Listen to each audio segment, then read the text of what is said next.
Tere õhtust! Te vaatate saadet Tallinn ja tegemist on viimase valimiseelse debatiga Keskerakonna ja Reformierakonna vahel.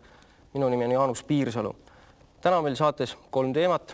Kõigepealt räägime turvalisusest, seejärel räägime meie kõigi heaolust ehk siis sotsiaalküsimustest ning saate lõpetame personaaliaga ehk kes võiksid hakata meie linna juhtima järgmised 4 aastat.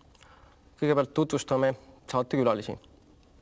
Minu nimi Keit Pentus ja aastatel 2003 kuni siis 2005 kevad olin Tallinnas kesklinna vanemaks. Tervist, mina olen Taavi Rõivas, Reformierakonna kandidaat Haaberstis. Tere õhtust ka minu poolt. Minu nimi on Lauri Laasi. Olen olnud 3 aastat Kristiine linnaosavanem, hetkel töötan Majandus-kommunikatsiooniministeeriumis.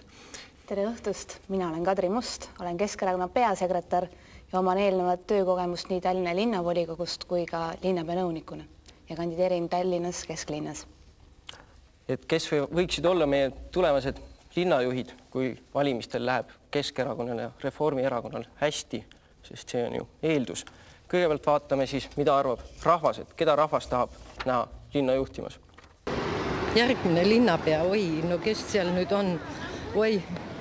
Teate, selle küsimuse ma lihtsalt jätaks vastamata hea meelega, sest see sõnavahetus, mis nüüd praegu on, see on juba nii inetuks läinud, et ma hea meelega üldse ei ütlekski sellist inimest välja.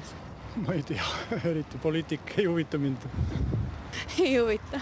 Absoluutselt. Ei huvita. Vot, see on selline raske küsimus, seepärast, et hetkel ma ei kujuta ette seda inimest, kes oleks sobilik kandidaat. Kõik see, mis praegu toimub poliitikute seas Eesti valitsus igal pool, see on minu meelest suhteliselt naeruväärne ja sellest seltskonnast ma küll ei tahaks kedagi eriti ettepoole tõsta või esile tuua. Ei tea, ei oska öelda. Mingeid eelistusi teil ei ole? Ei ole eelistus. Ei, ma ei oska seda öelda, eks näeb, mis valimised toovad. Mina arvan, et erilist suurt vahet ei ole, kes järgmiseks tuleb. No, et kõik seni, kes on linnapead olnud, sest iga ühel ajal on toimunud teatud siis nagu muutused paremuse poole ja samas on ka osad asjad, lubatud asjad ja mitte lubatud asjad on tegemata jäetud. No, et vahet ei ole, kes see tuleb, et midagi ta ikka teeb paremaks, aga kõike ta niikuinii ei suuda. Nagu teie kurvastuseks nägime, on rahval suhteliselt ükskõik, kes linna valitseb või siis on kõik nii mustad, et ei taha kedagi näha linnavalitsuse eesotsas. Aga selles mõttes on muidugi viimasel vastajal õigus, et tegelikult on tõesti ükskõik, kes seda linna juhib, sest linna areng läheb loodetavasti järjest paremaks. Aga räägime kõigepealt selgeks, et kes on üldse teie erakonna linnapea ja volikogu esimehe kandidaadid, sest vähemalt Reformierakond ei ole seda ju avalikult välja öelnud. Tõsi.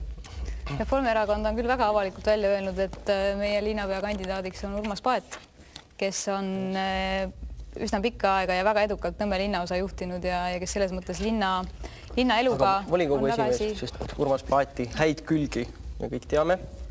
Volikogu esimehena on meil samamoodi pikka aega volikogu juba juhtinud Maret Maripuu, kes ma usun, et juhul kui valimistulemus seda lubab, siis teeb seda edasi. Ja Keskerakonnal on Edgar Savisaar linnapeaks. Edgar Savisaar erinevalt Urmas Paedist ei vaja tutvustamist. Jah, ta on tõesti öelnud, et kui Keskerakond seekord saab rohkem hääli kui 3 aastat tagasi, siis tuleb ta Tallinna linnapeaks ja tuleb hea meelega. Tal jäi siin töö linnapeana pooleli.